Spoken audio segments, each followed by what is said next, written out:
Bonsoir, bonsoir, bonjour, c'est Congo News 24.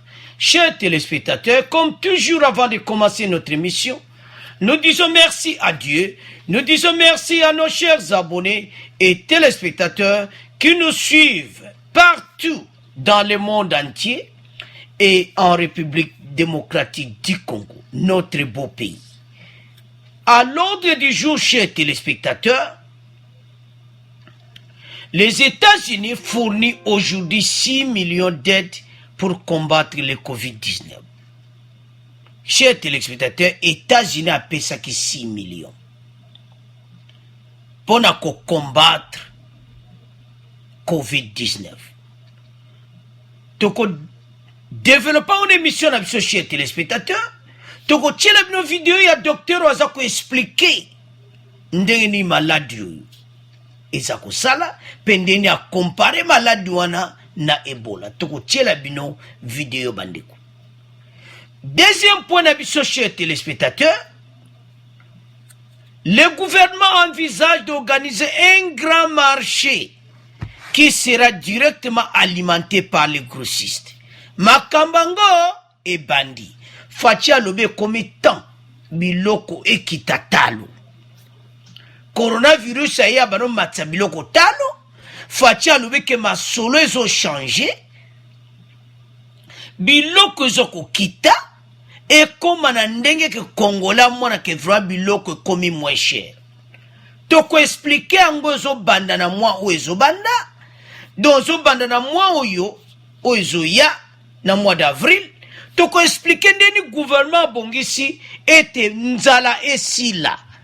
Babanda na Kinshasa. Masola kitoko. Oye ba Congolais bazilaka. Ete biloko ekitatalo. Alors, toko développer une émission à Bissobandeko. Troisième point. Le président de la République ordonne la traque et l'arrestation de Gédéon Congo. Bandeko. Message na bino bopesaka eyokani.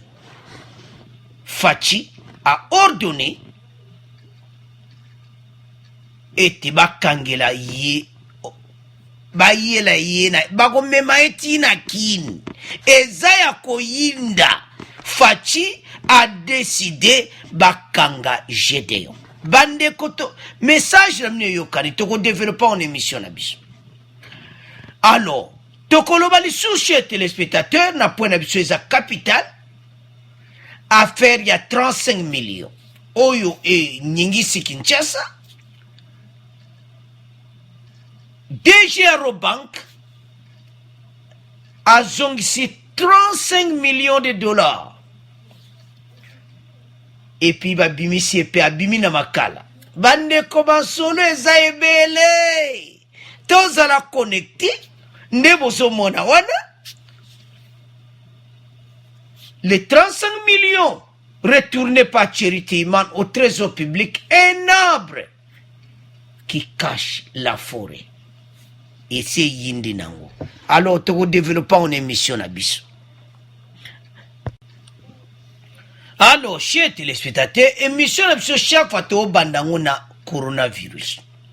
Bandeko maladi oyo enyingisi mokili mobimba.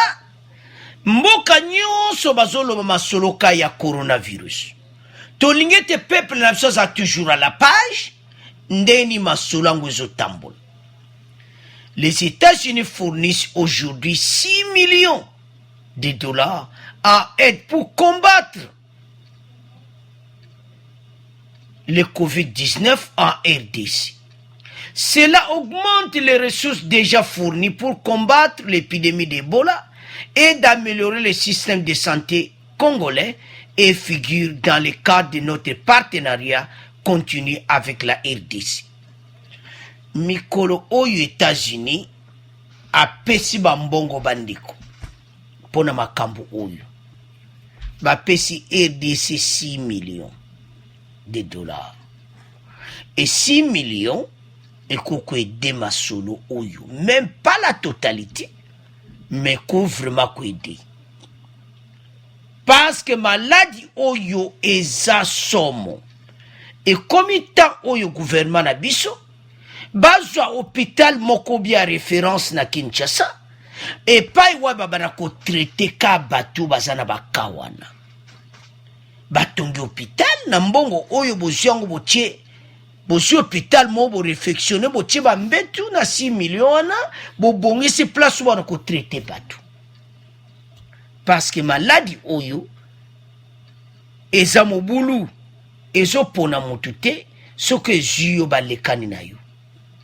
bandeko na biso ebele bakufi na bapays européen mosusu baza na bopito. Alors chers téléspectateurs bozwa yango très sérieux toyela bino bémission mpo bombeka kocomprendre ndeni malade yango ezali. Alors totiela bino video ya docteur oyo azocompare Ebola na coronavirus mpo alakisa bino ke coronavirus eza matata eleki Ebola ezotambola na vitesse mo bandeko na ngai nazopresente émission ezosala nga mawa tika ete bakongole bazala épargne tika nzambe wana batela bakongole parce que maladi oyo eza mabe na bapays développé eza koravage ye moko Chine oyo abandaki masolo yango bachinois bamaîtriser coronavirus. Ils ont créé un hôpital place au cas bamema bango kaka kuna parce muta coronavirus bokoya kotraite na hôpital oyo bamalade mosusu baza te akolekana na bamaladi wana tu bakufi ezosenga hôpital na yango moko na 6 millions oyo docteur oyo azo tala makambo ya coronavirus docteur Muyembe baluka système wazwa place moko hôpital wana uniquement pona kotraite bato ya maladi oyo po bakontrole yango bien. Alors chers téléspectateurs tozotiela bino docteur oyo aza koexplike coronavirus bongo tocontinue émission na biso. Une maladie contagieuse qui se transmet plus difficilement parce qu'il faut vraiment avoir des contacts, j'allais dire presque prolongés, les genres de contacts qu'un infirmier ou un médecin a avec son malade. Sur le plan de la santé publique, Ebola est moins dangereux que coronavirus. Parce que coronavirus, lui, se transmet facilement par voie aérienne. Et l'autre intelligence de coronavirus, c'est qu'il ne tue pas la plupart de ces malades. Donc, il donne l'occasion à la plupart des gens qui sont infectés d'avoir la capacité de survivre et d'avoir l'occasion de transmettre le virus à d'autres personnes. Un malade qui éternue, par exemple, dans un ascenseur, il peut sortir de l'ascenseur, mais les gouttelettes d'air qu'il a laissé dans l'ascenseur auront l'occasion d'être aspirés par les gens qui vont utiliser l'ascenseur plus tard, après lui, ou bien qui vont seulement toucher parce que le virus peut se mettre sur les parois de l'ascenseur. Donc vous voyez que le coronavirus, ça se transmet plus facilement, beaucoup plus facilement que Ebola. En Afrique, nous devons être plus imaginatifs. C'est une maladie qui nous oblige à penser des solutions, j'allais dire, locales. Maintenant, nous avons besoin de réfléchir rationnellement, scientifiquement, de réfléchir sur la base des données que nous devons collecter froidement, analyser froidement pour trouver la solution. Quand Ebola est venu, on parlait, on disait, ça c'est la maladie des Africains. C'est la maladie des Africains, nous, bon, ça ne nous dérange pas, ça ne viendra pas chez nous. Si la case de votre voisin brûle, votre case aussi peut aussi brûler demain. Donc, si le monde a été accouru au secours de la Chine, quand ça a commencé au mois d'octobre, novembre, on ne serait pas ici. Donc, les frontières, ce sont des fictions humaines. La coronavirus va nous montrer que nous sommes tous dans le même bateau. Alors, chers téléspectateurs, nous avons suivi les docteurs. Même aux akina ascenseur aux obima, mutona zaina malade à kota kinango, tant yo kota na ascenseur wana malade ya les yeux. Ils sont tombés dans les vents. Donc, ils sont très très dangereux. Tous sont très sérieux na mibeko ba konzina biso bazakozo. Et d'ici nous avons la chance. Nous avons un président au hasard à souci à peuple. Photo CP là. Oui. Et ça n'a pas comme sur peut-être Congolais mais sur tali à peu près 60% il y a une situation à biso fatia zakose. Donc à zakose donné chaque fois que situation va Congolais bonga. Toujours il y a un deuxième point. Ba Congolais ba lelanzala tout ça. Fatia azobong sama solo. Alors tobe ça pour on a dit. Mais l'autre ntolo ba nini aw. Et tes présidents ont travaillé une équipe ensemble. Et ça te qu'il y a vani nanda kunaye. Mais azo sala ba réunion na ba docteur Muyemba ensemble. Présidents ont une évolution. Et nyon soaza wana na bango. Azo comprendre ndeni masolo ezo kende. Alors nde baziba mbongo oyo. Bako sale la yango pona peuple. Et coronavirus toza la protéger. Parce que l'era Kabila moi mbongo kakeye ministre ya santé à Kaboli et que n'est pas premier ministre na ba Kaboli donc l'era na ba Kabili makambo yo ezaki impossible bandeko eza commentaire que soki ezaki l'era Kabila coronavirus porte ouverte alors tibiso tout pour basaki na mawana bisote on a la preuve. Docteur Aoutolo va pour Ebola. Vous avez suivi. Mais Ebola, pourquoi Boma qui bat belé bon on a EDC? Pourquoi pendant des années, Ebola est silaté? Tolobate. Bato a FCC na PPD, bazo sepelate makambo tozoloba. Pourquoi Ebola est aussi la kaka l'air fati à côté na pouvoir? Pourquoi? Ba comparer Ebola na coronavirus. Ba lobi Ebola, coronavirus c'est ça ma tata koleka Ebola. Mais pourquoi batu ba kufa ki ebele bongo na RDC? La Kabila na batu ne bazai ko sala nini? L'exemple est clair. Ministre na ya santé wa tika ki ayiba lari Ebola bakangie yewana zana makala. Fatia rezona juba docteur Muyembe ou ba osala masolo kitoko. Bazana souci à peuple. Bande konangai. To sepelande to sera président de la République Félix Tshisekedi. Aeko sauver biso. Pour ma solo ya coronavirus, soko ezalaki na lera la Kabili, bandeko, na ebeke FCC na PPRD ba sepelaka teta toloba kaboli. Mais, ba comprendre que ba sala eloko te. On a des exemples, on a des preuves. Preuves angwezani. Ebola. Fatia koti na pouvoir. Alongo la ministre Kabila santé. Ati équipe mokwana Ebola buo pia. Siko tokoloba nini? Tokoloba nini? Fatinde le vrai président ou azo buyoka posa ba Congolais. Donc soka vandi. Alobaka li solo mo to tiela kabino ba vidéo na kala l'air en sala. L'air na comme présenté. Fatinde disait quand il sort le matin à ce moment, le peuple congolais n'a pas tracassé.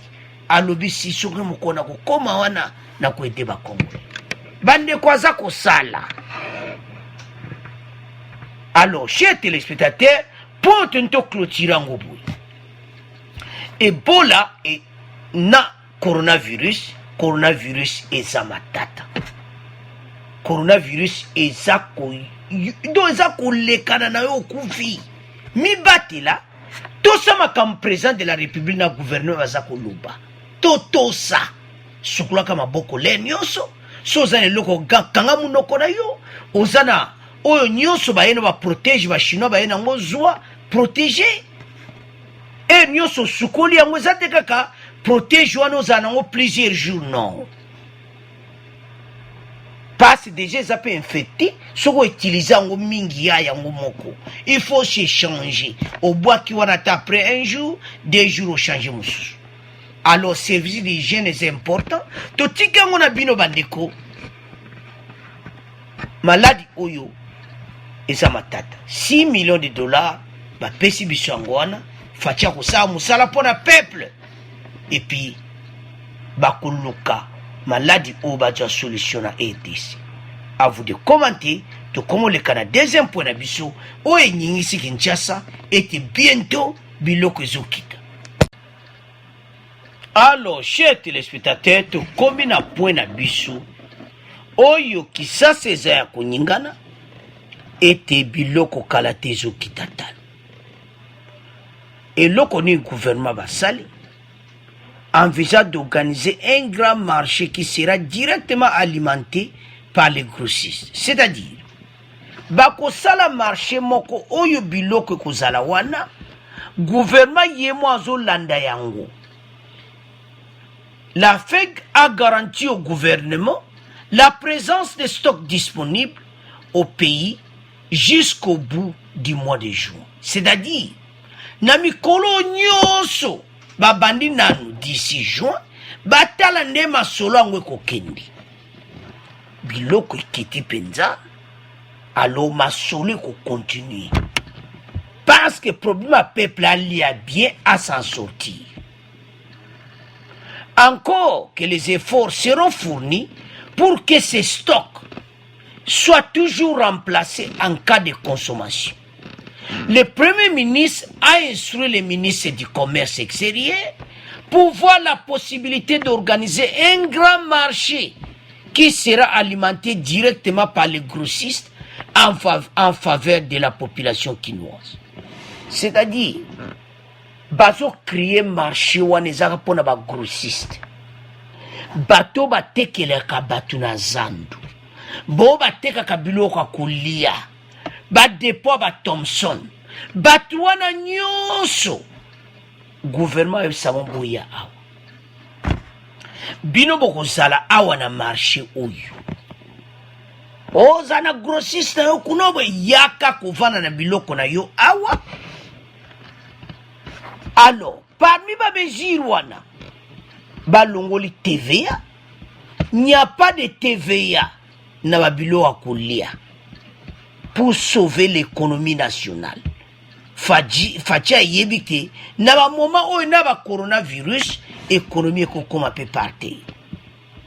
Déjà, eux qui biloko matina Kinshasa, tout ça là, ba dupe na ba décision qui toko. Parce ba prier mati. Peuple a comme la fatia bité. Ma solo pour la kosili sango. Alors, tout ça là, tout joie, tout ça là marché mot pour les grossistes. À l'issue d'une séance de travail amorcée jeudi par le Premier ministre, l'exécutif central a décidé à autre la suspension pour une période de 3 mois de l'application des pénalités en cas de retard dans le dédouanement des marchandises et des produits de première nécessité, des paiements de l'impôt sur le revenu locatif à charge des entreprises, nyonso atekaka biloko wana. Contrôle fiscal ezate, donc retard okofuta eloko te, amende te, donc bakitisi pena masolo. Alors, Premier ministre asangisaki bango nyonso. Biloko ekita yo sikoyo o sac noso o carton Thomson bakitisi yango prix bapesi yo na faux prix yo poko teka na faux prix peuple asombi na faux prix biloko sa nini ekiti na mboka. C'est ça.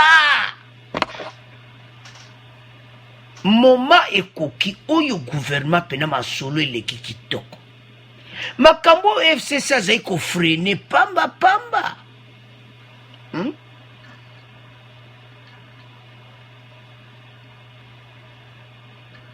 Le gouvernement espère que cela sera une situation passagère. Oya makambo biloko mati, biloko en tout ekokita. Dirigé par le Premier ministre Sylvestre Ilunga Ilunkamba, cette réunion a connu la participation du vice-premier ministre chargé du budget, ministre du plan, ministre des mines, ministre du commerce extérieur, vice-ministre des finances et ministre de l'économie et vice-gouverneur de la Banque centrale du Congo. Basansi bango nyonso. Alors, chers téléspectateurs, biloko ekokita. Pas ce problème à peuple congolais zandenzala. Fatia lui banda mikolo ezoya bokolela lisusu te. Thomson ekokita. Banzanza tomate babilo akolia ndi bozomona ba 1000 francs ana et comme ba 500. Oignon c'est loko à 500 et comme à 250 et loko à 300 et comme 150. Donc oyo kaka ke babdo ba prix pene kokita nasi. Te sai bino que Fatia bossane le peuple d'abord. Abossane le peuple d'abord. Parce que pour ma solo oyo ekene kitoko, peuple a s'en sorti. Peuple a leli. Coronavirus a mati biloko Fatia lobi te. Et comme temps, ya ma solo ango, le peuple d'abord, talo muke. Thomson ekiti, ba prix nyonso ekiti, donc et kozala pena non na mikolezo ya avant de comme fin du mois d'avril, mutu nyonso pena bano sentir masulango. Alors, bandeko bozolanda. Renue salamaki hier. Alors, mi be kongo babimisi yango déjà.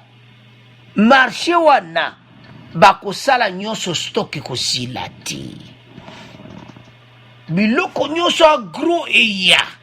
Eko koma pena mama komi na zandu de bozomo na mama Denise wana kata zandu. Donc momoni pena kolobi donc nazaka na 1000 francs.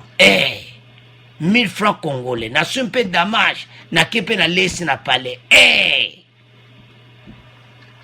Fachi béton. Donc ma sola kitoko ebani koya. Et l'autre au commission passe yango eloko ba congolais bazai koluka. Fachi alinga sepelisa congolais. Congolais mine koma libanda. Peuple a komole la pasiliki. Alors, chers téléspectateurs, la décision Zami Boy. On va commencer d'abord pour Kinshasa kaka. Balobi mesure les anneaux pour la Kinshasa. Après, ba okena ba province. Stock wane ko silati. Ba taxe ezali soutena bato ba somba biloko donc ba charge nyonso ba senga bango ko zalate de taux de fiscalité au bona bon retard de douanement nyonso ezati. Ilunga président asala ki réunion na ba ministre Fatia FC bango tala et committant le peuple d'abord a sepela. Biloko ekiti yebisa moninga ke masolango e bandi. Oto za kozela Fachi biloko kita mukolo nini vi passe ana kisasa ba congolais ba lobby et commettant oyo masolo kitoko elobama bande konangai place uzali Fachi abongisi makambo nyonso kende ka pa ba grossiste ba pesio saka Thomson na moitié prix. À moitié prix. Yoke na ngona zandu à moitié prix. Ba client ba eba sombi à moitié prix. eza ya koyinda donc masolo kitoko donc eloko nini tokoloba lisusu congolais fa sepela alors bandeko faut féliciter président de la république eza facile te koya na baide eza difficile parce que azo travailler na bato je badétruisaki mboka mpona koconvaincre bango ke bakóma na niveau oyo elmwani ke opportunité moko efungwami alors ntango bakosala yango bakontinue yango mpona libela balobi ke bakoteste yango pendant 3 mois 10 mois de juin mo batala nde masolo ekokende avant de commenter biloko esi ekiti lia kitoko lia moins cher faci le peuple d'abord tokomoleka na point na biso ya misa. Alors chers téléspectateurs, le président Tshisekedi ordonne la traque et l'arrestation des GDR et comme temps bakanga ye donc message bandeko oyo bopesaki na oyo topesaki na Congo News message yokani parce que tata oyo abanda makambo oyo kala parce que bato baza kodirige mboka bata PPRD et la Kabylie batika tata oyo. Vous vous souvenez combien de morts bakufa pona tata oyo na Katanga makambo na ye oyo abandango kala balobi ki aza mutu mo très dangereux batiaki na résidence surveillée bagouverneur a Lubumbashi batika tata oyo libre longtemps jusqu'à ce que mitindo ya kopesama ete tata oyo bakangai. Ça fait mal abomisi bato ebeli des innocents bajene wana comme si lokola secte na ye bamilice na ye dans la province de Katanga. Alors lokola message ewuti na commandant suprême arrestation eza immédiate. Le président de la République a ordonné la traque et l'arrestation immédiate de Gédéon Kungu, chef de la milice Bakata Katanga. Yoga combat milice naï. En fuite après sa tentative insurrectionnelle, manquée le dimanche à Lubumbashi. Alors, et comme étant arrêté. La décision a été prise à l'issue d'une réunion du Conseil supérieur de la défense tenue le 30 mars à Kinshasa à la cité de l'Union africaine. Fatia Bengingo et Mukuna Yaka. État-major Mobima Boya. Conseil supérieur de la défense. Et comme étant Bokangelangaï. Et puis, il faut pas me mettre à Kinshasa. Tant que vous avez un avion, à quitter Nanjili, ba ye na ye ba présenter biso ye. Po bana kin ba mona mutu a tchaka désordre, ou yokutu.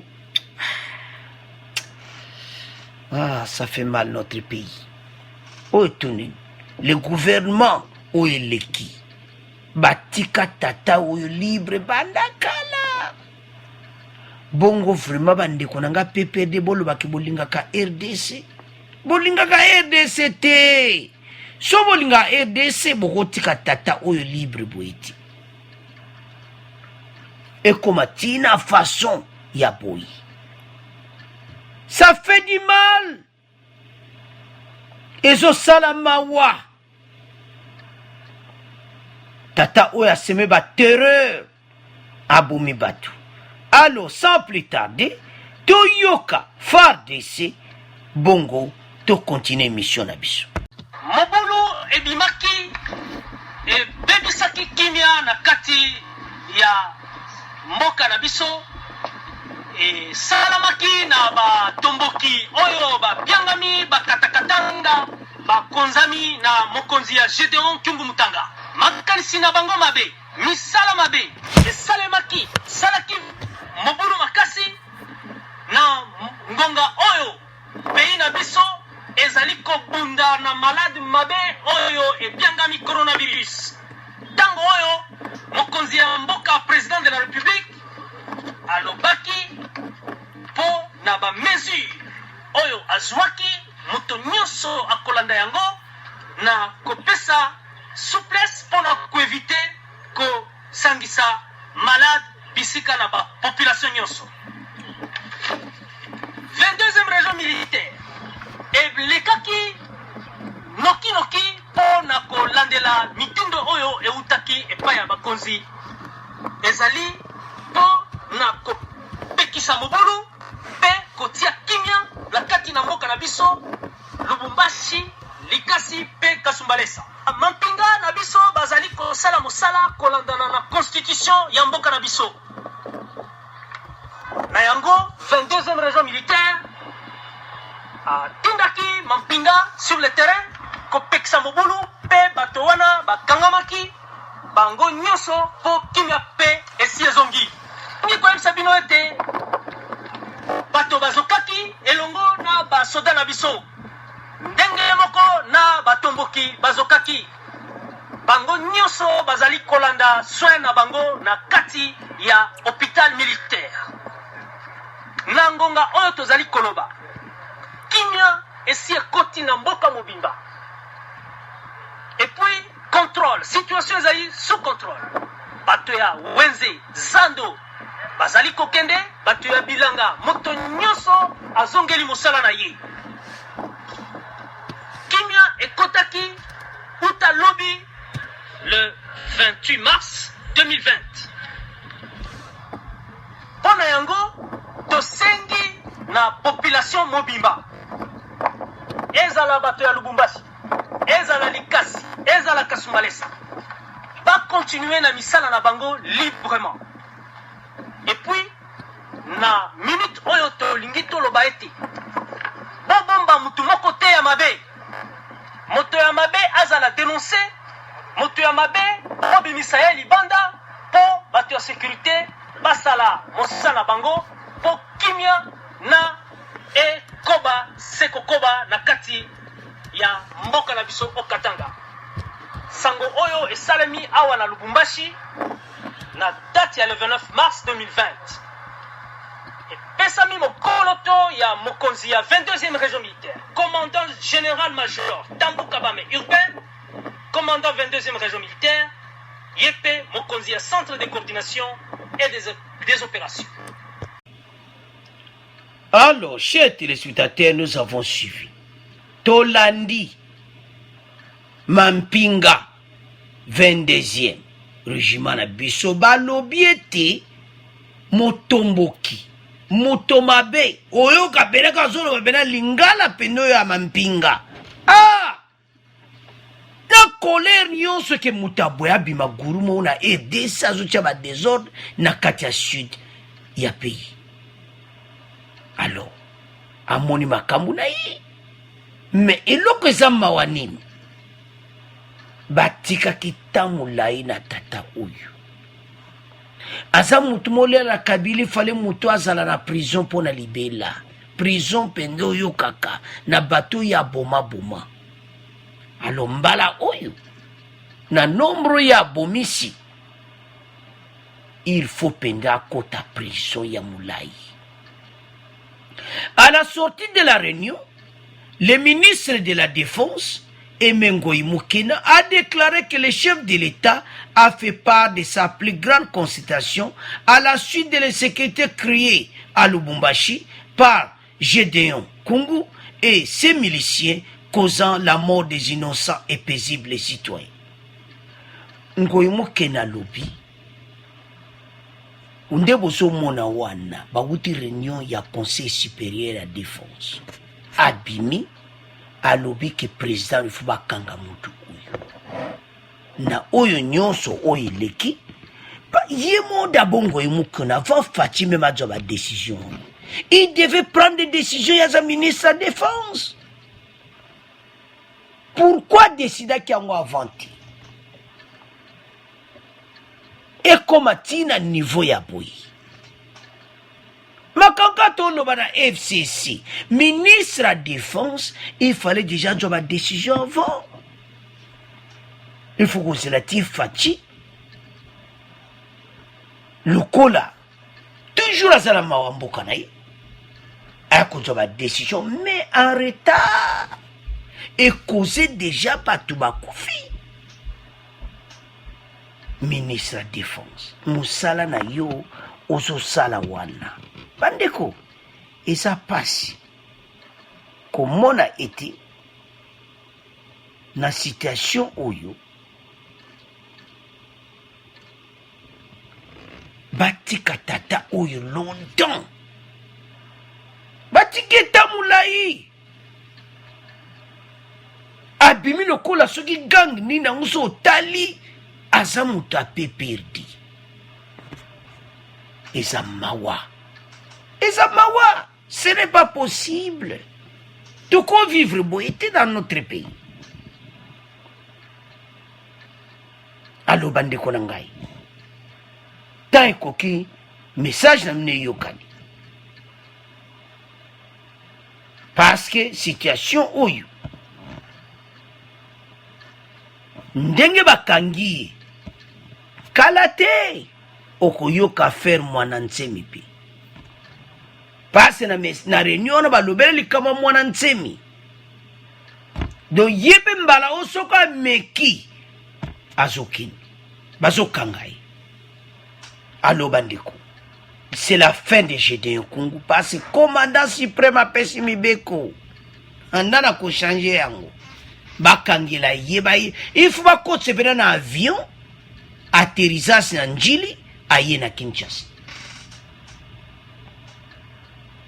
prison il faut ya kota na Kinshasa na Makala parce que so batike na Lubumbashi bakope na ye wana baya babeti na prison ya bimi il faut pena ya kota prison na Makala na Kinshasa Gédéon pena na kati ya Makala masolo na yebe ko sila wana alors makelo ne yokana chute parce que ça mawa. Alors bandeko tonto clôturer pombo toujours et ça la capacité comme on a été gouvernement liboso batiki tato tamulai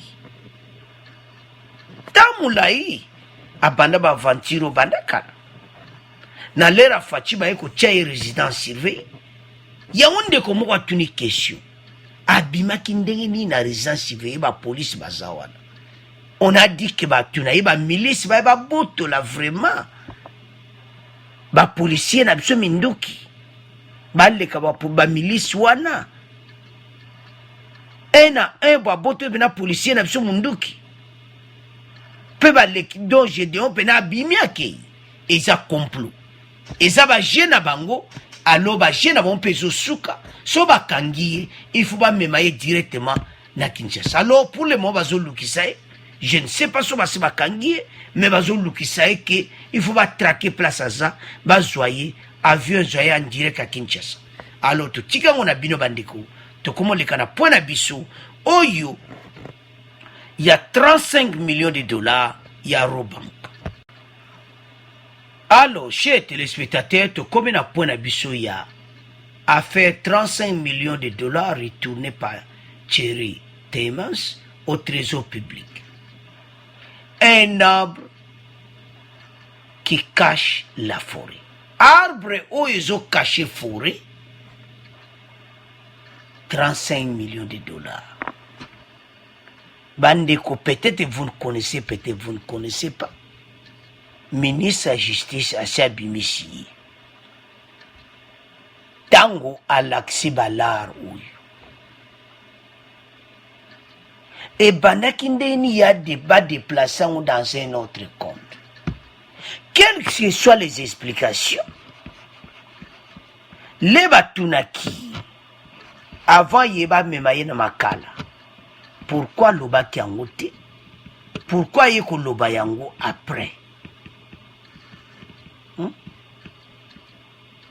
Ça fait du mal. Ces remboursements, bien que bénéfiques pour l'État, cacheraient en réalité un vaste réseau mafieux où il faut pas le yeba.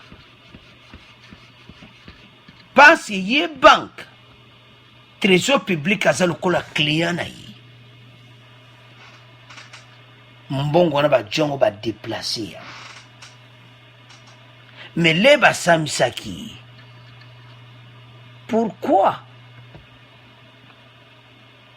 Pourquoi pas alobaki yango na l'air wana avec moto ya makala abimisi 35 millions de dollars et puis ministre ya justice abimisi ye na makala. Bon bandeko bato ta faci azokanga bango bazosala bambeba eza po ete bambeba wana esalama lisusu te. Oui, baavocat na ye bakodéfendre. Comment est-il possible qu'une banque décide de son propre gré de mouvementer le compte de son client sans l'ordre de ce dernier? Alors, epesi pena mobulu dossier oyo. Donc, epesi pena désordre. Alo bandeko na ngai. Situation oyo.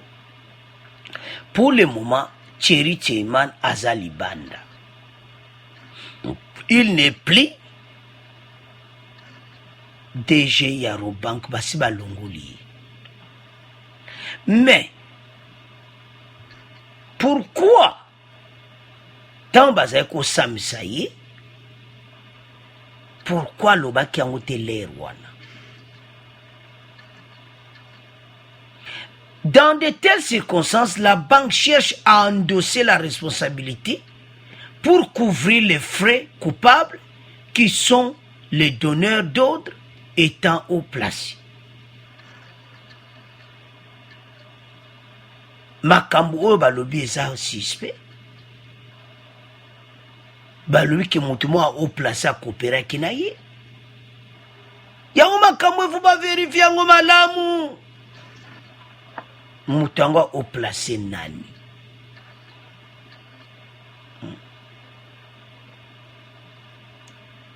Balobi responsabilité pour couvrir les vrais coupables qui sont les donneurs d'ordre étant haut placés. Donc, mbongo wana ndinga zongsaki yango babombaki yango azali na kopne na mutu moko ya likolo. Mutu wana likolo ayebaki masolo. Alo mbongo ezalaki wana mais ezali komonana ti. Mais siko mbongo tanga kona makala mbongo emonani. Bandeko mutu mota aza mwana muke awa. C'est pour cela on dit un arbre oyo ezobomba zamba moko monene. Bon comprendre que zamba na banane. Otolobaki les têtes vont bientôt tomber. Ah, eza mawa.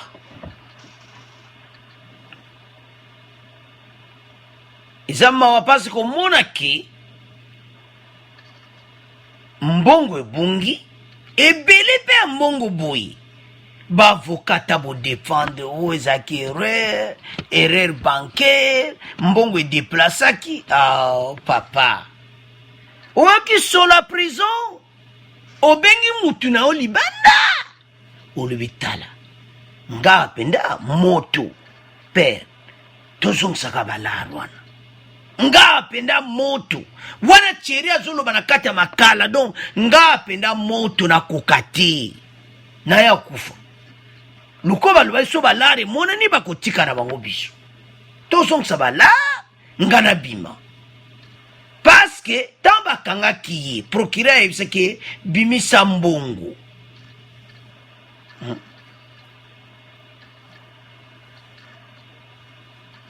Et ça mawa. On a dit ceci. Il y a certes des commanditaires qui ont certainement peur et ont dit passer un marché avec les DG de Robank pour qu'il endosse et le couvre. Et ça clair? Batango ya haut placé nani. Mutuana nani. Bon comprendre ma solo. Ah! Babi yibi. Je vais lire encore. il y a certes des commanditaires qui ont certainement peur et ont dû passer un marché avec les DG d'Eurobank pour qu'il endosse et le couvre. Aujourd'hui, je peux vous l'affirmer, le vrai coupable de cette escroquerie d'État court toujours.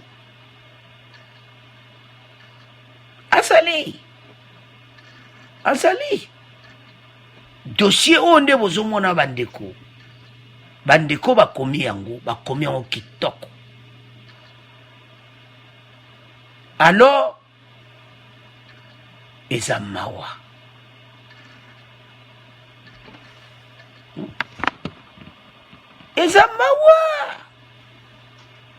Procureur à Monica qui parce que procureur bimbongo ezawa bi 35 millions.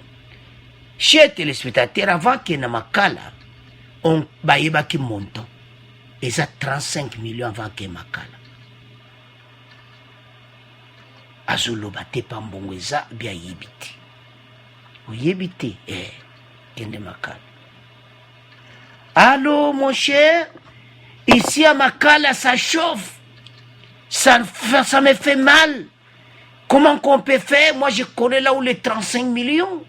Non, je ne peux pas mourir, non. Ou bien je vais vous citer. Oh, ne me citez pas. Non, je vais citer ton nom. Parce que je ne peux pas supporter Makala à Kinshasa. Moi je suis belge. C'est difficile ici à Makala. Le procureur m'a dit si je monte, si je donne l'argent, je dois sortir. Akati téléphone katani. Commanditaire à lobby. Kope kuva. Jong sabalar. Kopangwe daenango. 35 millions to raté. Commanditaire a raté l'ikonda. Déjà c'est bima qui n'a qu'à compte et c'est comment qui n'a compte moko ba benga compte mon fictif.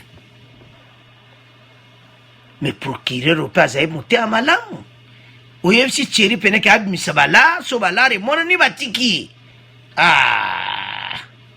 Fallait pas ko tikaye. Alaxi bala pema na nkuna oyo kutana na makala na bisonde ezalaka. Alors Belge a kokité bande konangai. A kokité. Alors, ils ont l'axaké, commanditaire, Azaki Libanda, Masole Betami, Kope Koufi, Masole Baby, Fatia Suki Sibango, passe Fatia Lubaki, il n'épargne personne. Ah, président Nabiso, on y a félicité you, malgré, il y a, Lubaka ben infiltré basé bello autour na you. Mais tu féliciter le président de la République. Pour la qu'on doit décision au Kangaba Belge na kata makala. Fatia lo qui on épargne personne, joye tiaye na makala. Ayo qui monte makala, mbala moko aye 35 millions de dollars, 35 millions à Bimisi Yango et puis ministre de la Justice à Betty Kelelo alors Bobimisa. Babimisi. Allô Bandeko, tantôt clôturer point au bout. Qui est le commanditaire? Point d'interrogation. Nani ba yiba ki 35 millions en atcheri. Point d'interrogation. Donc ba couvrir yi. Alors, tout ce qu'on a bien Bandeko pour le moment belge azali banda balamo ba longolé déjà robank ba tie mutu mususu. Donc pour le moment d'Azanzozon en Belgique, parce que boulot est vidé, Azali Soussou. Mais n'était pas avocat de défendre en dégagnonso, avocat va lui procurer l'iconde yangoyo, bimisa mutuna bisu. Alors, à vous de commenter chez téléspectateurs, tu comme un résumé émission na bisu. Alors, ton résumé émission na bisu, chers téléspectateurs, premier point, Toloba qui était Ebola na coronavirus. Ebola ezali pena makasi de coronavirus ezali. Donc coronavirus pena soko ezuyo olekani. Ba question pesamaki. Pourquoi bato bakufa ki ebele bongo na Ebola avant Fatia ya na pouvoir. le faci aye mbala moko ebola esili. Donc gouvernement liboso bakibaki biso te bato bakufa na bango. Alors na lera coronavirus soki ezali gouvernement kala alors eza mawa trop mpona biso. Mais boyoki baconseil bima libanda coronavirus eza koboma. Boyoki baconseil ya badocteur tokeba bandeko totosa mibeko. Deuxième point tolobaki ete faci azokitisa biloko talo ayokani na gouvernement babongisi ete basala marché moko ezaka mpona bagrossiste ntalo moke somba moke teka moke et puis peuple s'en sortir comme ça biloko ekita talo. Et puis mpona biso oya misato Gédéon aux arrêts bazokanga ye faci a ordonné déjà bazoluka ye so bazwi ye mpe akosala prison na Kinshasa. Alors point ya suka un arbre qui cache la forêt. Tema na bendi 35 millions ayoki moto ya makala alobi moyen te bandeko na bimisaka likonda ngai ye wana libanda. Alors asi abimaki alors abipesi mpe likonda masolo esili. Alors chers téléspectateurs quand nde tolobaka merci mpona bacommentaire na mino, merci na nde bolandi émission. Au revoir, à la prochaine.